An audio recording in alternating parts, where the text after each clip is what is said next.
We are here on Draft Night. Lindsay Patterson, Mike Santagata here on It's Always Game Day in Cincinnati. Mike, how you doing? Woo! Woo! You know It's a what? great pick.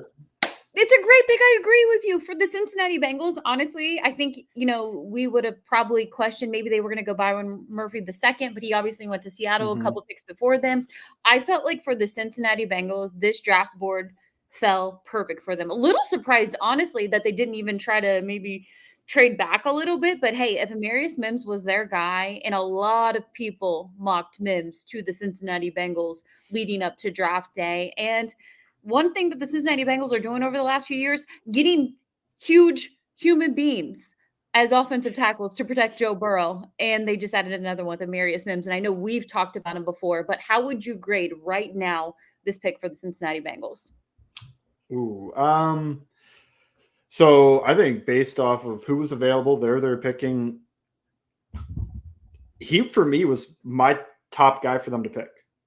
Oh. So I guess that's an A, right? Like I can't fault them for drafting a guy that went. Like maybe you could talk about the scenario of they should have traded up and gotten Bowers or gotten Murphy or whatever. But knowing the Bengals don't trade up for everything that we know about the Bengals, to me, it's an A pick. Now, that doesn't mean this is 100% going to work. Like, I feel like that's the one thing. It's like people are all about the downside, and like you have to mention it. Of like he's played 8 games, started 8 games in his career, and all those issues. But if he started 18 games, like he played a full year to go with these 8 games, I think he could have pushed Joe Alt to go number 1 for the offensive lineman. I mean, I think he's that talented. And I think in 3 years, we could look back and go, oh, how did the NFL, how did we take 4 tackles before this guy? He's clearly the best offensive lineman in this draft. I think both those guys are probably, like Tristan Wirfs from years ago, of like, how did all these guys go in front of Tristan Wirfs? Like they took Becton and Jedrick Wills and all these other players. So to me, love the pick, love the fit. I think he is further along in pass protection than you would think from a guy that started 8 games. That is huge because the Bengals, they throw the ball 65% of the time or so. So when I'm watching, I'm seeing this, I'm seeing he's further along than you would expect. He's a high-end athlete, and he's more of a pass protector than a run blocker. Like, to me, big. Love this fit, love the player, love the potential. There's downside, but you're picking 18, not 5, so you're going to have downside on every pick you could make. Personally, love it. Now, you can go. I don't know if you want to give the other side or if you just continue it on. No, it's funny because we talked about it a couple of days ago when we talked offensive line prospects for the Cincinnati Bengals, and it really did feel like Mims was your top guy. Obviously, Joe Alt was going to be gone. He was going to go to the Chargers. I'm going to be completely honest with you. I am totally fine with the Chargers going offensive lineman versus Malik Neighbors, and happy to see Malik Neighbors in the NFC. But for them and for the Cincinnati Bengals, with them being at 18, we even talked about it when Joe went down. Oh, man, if they would have lost a few more of those games, they would have moved in the top 10. I felt like the board, and look, to be determined on how it works out for them, but it just feels like a pick where we've always talked offensive linemen with this front office. So is it going to work out? Look at their past offensive lineman picks. This isn't a Billy Price pick. I don't feel like it's a Billy Price. No, there was a Billy Price available to me, but it was not Amarius Mims. Yeah, there was conversations about Guyton and other Yep, that was the players. Billy Price to me. If they would Guyton, I was like, oh man, they just Billy Priced. So I think there's still that, I even put it on after the pick, and I just asked social media, like, how are you feeling about the pick? And I jump on a podcast with Mike, and the first overall reaction is, oh, I hate the pick. It makes me sick. Why would they do that? And it's just, there's that reaction on social media. But I will say this right now. There are a lot of people who do their homework. Draft guy Jared. I know you do, Mike. You go back and you watch the tape. Gridiron Grading is one of my favorites. And they even said, like, look, a reminder on Amarius Mims. They tweeted this out before the draft. Confirm good. Potentially elite. Would run to the podium if he is there at 18. And he was there at 18. And for them, who they are very honest with the Cincinnati Bengals draft picks and what they've done over the years past with offensive linemen and other picks in the draft, for them to absolutely love this pick, I'm all in. I'm all in. And I know we've talked about it before. Raw versus inexperience with Amarius Mims. are two different things of what you're going to get in his rookie year. I know he was talking to the media before we jumped on our podcast, and he said, I am so blessed to be on the same team as Trent Brown and Orlando Brown Jr. He gets to learn from these guys. They do not have to put him out there in week one. You have Trent Brown, you have Orlando Brown Jr. And you know what? If Trent Brown or if Orlando Brown Jr. get injured in a game, you have Amarius Mims on the sideline that you can bring in, and you're not bringing Cody Ford in. No offense to Cody Ford Mm-hmm. or your other offensive lineman that you have the option with, because Zach Taylor Yep. mentioned you're going to move it. He said Amarius Mims right now, it's going to be like a left tackle, right tackle situation. And that's great for the Bengals. You look how that game ended in the AFC Championship game when they were dealing with all the offensive line injuries. If you are protecting Joe Burrow and you were getting these huge humans at tackle, that is a great thing for your franchise. And for me, I'm all in. You went with a trenches pick. Look, as they were getting closer, I thought maybe they go cornerback, because we've talked about it before that was a possibility for them. But we'll see what happens. And maybe this was more of a Frank Pollock was able to kind of speak up and allow, his voice of who he might want at 18. And maybe there is a difference maker there. And yeah, he needs that NFL experience, but you don't have to start him week one. And I think that's absolutely huge for them.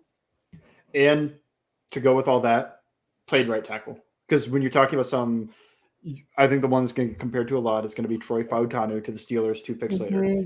Didn't play right tackle. So if you bring in Fautanu, is he your left guard? Is he a left tackle of the future? Starts at left guard? Does he move to center possibly after 2 years and Ted leaves? Or do you try him at right tackle? Are you looking for a right tackle next year? I think I loved Fautanu, his skill set. I think he was a really good player. Liked Mims a little bit more. So that's why I also said best player on the board to me.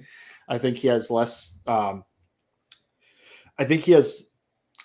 hindrances to his potential. I think Fautanu with his age, I think he's a great athlete, but he's a little bit maxed out on his technique. He's going to be a good player. I think he's going to be a really good player. But I think Mims could be a special player, a special right tackle. When you talked about a lot of people that talk about the draft, and not just me, because I've talked about my opinion of him. I think he's great. Brandon Thorne, first round grade from him, and or he gave him a second round grade technically, but offensive tackle 4. And compared him to Jamal Brown, who was an All-Pro his second season. Pro Bowler. Have you seen the past offensive lineman for the Cincinnati Bengals? Yeah, I mean, yeah.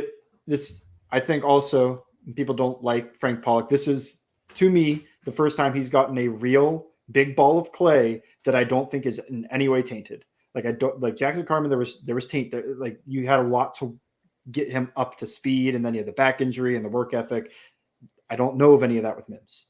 So you're talking about a guy that is more polished than you'd think, extremely high potential, and comfortable doing what the Bengals want him to do in the position they need. That is a home run pick to me. I think this is about as good as I could have asked for when I saw the board and where it was. Like, yeah, I was a Bowers enthusiast. Go to the Raiders, so I don't know how that career-wise. I'm a little worried, but save Michael Mayer and Bowers right now. Right. 12 personnel, Bowers, Michael Mayer from Gardner Minshew will be an interesting offense. But for me, I love the pick. And I think everybody I know that studies offensive line play, they loved Amarius Mims. So it's the people that just get worried about games played that are very down on it. Yeah, I want to get to that in just a moment. And I agree with you. If you do a quick search, all you have to do is search his name, click videos. That's your best thing to do if you want to go on social media, because you will see all of the video highlights of Amarius Mims from back in January or just even this past year. Mims was talking to the media, and I will share this. I think Bengals fans would like to hear this. He said, watching Joe Burrow at LSU, I was like, man, I'd love to block for that guy. He's excited as a little kid right now. So I think that quote will be good to hear for Joey B. And, that's the number one thing for the Cincinnati Bengals. And you hear it all the time. And honestly, going into draft season and the offseason, it was protect Joe Burrow. If the Cincinnati Bengals do not protect Joe Burrow, they do not care about the franchise. I would have been fine with the defensive tackle too, but they went offensive tackle. They got one of the best tackles on the board available at 18. Maybe we will look back and say one of the best in this tackle class, outside of Joe Alt, because obviously he's number one right now and winning the top 5. But it's okay to, I know Bengals fans are going to have questions of, oh, what about the injuries or what about this? What would you say to that? Because we've talked about it plenty, but, this is a refresh pick because they picked Amarius Mims when they do have those concerns of what about his college year and not having a lot of starts and these injuries. What would you say to that? Yeah, like I said, I don't think he's as raw as you would expect a player with 8 starts. Like the other players are comparable to this, like Tyler Guyton and whoever else. They're more raw. You have so much more to work to do to get him up to a starting level player. I think right now, Amarius Mims hits the field. If Trent Brown, God forbid, doesn't make it to week one, just for whatever reason, Amarius Mims is on the field as your right tackle. I think he gives you starting level play right away. And there is so much potential to go with that.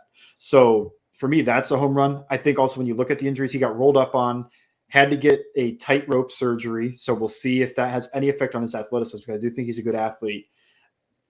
I think we talk about like all the games missed, he just re-aggravated the same high ankle sprain and then pulled a hammy. Bad optics on that one, just to pull your hammy when you're doing the 40-yard dash when you already have all these issues. To me, watch Amarius Mims.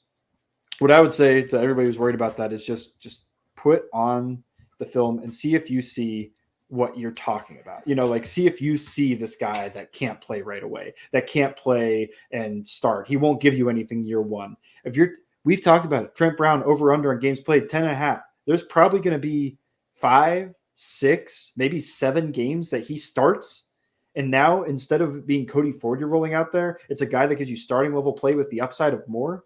That's huge. To me, that is just huge. It is. I mean, goodness, you can go back to last year, and obviously they started to put Miles Murphy out there more. But this is an opportunity that if one of your starting tackles go down, you do have a guy like Amarius Mims, and having Orlando Brown Jr. and having a guy like Trent Brown who's coming in right now. What does that mean for Amarius Mims in his rookie year? Yeah. I think it's big for helping him come along, and it makes it so he doesn't have to be out there where we both think he's going to make it out there. So I think having those guys to help you along, they're both big guys. So, maybe they can help him with some leverage stuff, some help with how he can play to his length. They're both guys that play all the way up to their length too.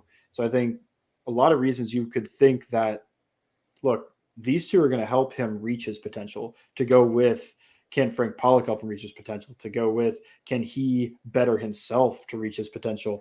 And to me, I'm not saying 100% he's going to hit, be an all pro year 2, year 3, year 4, whatever, or in general in his career. But you have to take home run swings in the draft. And I don't think there was going to be a better opportunity to get a player like this for the Cincinnati Bengals. Yeah, I'm excited to see what happens. Obviously, the Bengals are just getting started. 9 more picks to go. We'll have a podcast on Monday to kind of wrap up draft weekend. Real quickly, I know the draft is still going on, so I'm not going to ask players because they're still in the thick of things right now with about 8 or 9 picks to go in the NFL draft as we're recording this right now. But position group on day 2, where are you heading? Me, it'll depend who falls, of course. So I'll probably like a wide receiver. We'll see. Because to me, wide receiver, I think gets a little iffy in round 3. But I mean, if you just mean you said day 2, right? So I would look at wide receiver as a possibility. I'd look at defensive tackle as a possibility. I think those are the 2 that I would put money on the Bengals kind of eyeing and looking at in day 2 of this draft. All right, we'll see. We'll record on Monday, just kind of a recap of the Cincinnati Bengals pick to see if they do all 10 of those picks on day 2 and 3 to be determined, but they get a huge one when it comes to the tackle position at 18 with Amarius Mims. As always, make sure you're following along Bengals_Sands. You can follow me at Ellen Diaz Patterson, and thank you for listening to It's Always Game Day in Cincinnati.